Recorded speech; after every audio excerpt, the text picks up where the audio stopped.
தாடி நீவும் அழக பார்க்க கூடி நிற்கும் ஊரு. நீ தோளை தூக்கி நடந்தா பூமி தூள் பறக்கும் பாரு. உயரம் சொல்ல ஆகாயத்தை மேல தள்ள வேணும்.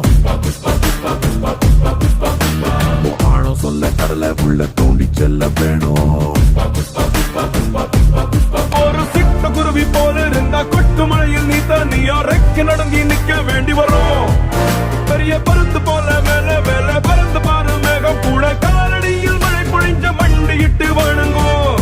புஷ்பா புஷ்பா புஷ்பா புஷ்பா புஷ்பா புஷ்பராஜ்.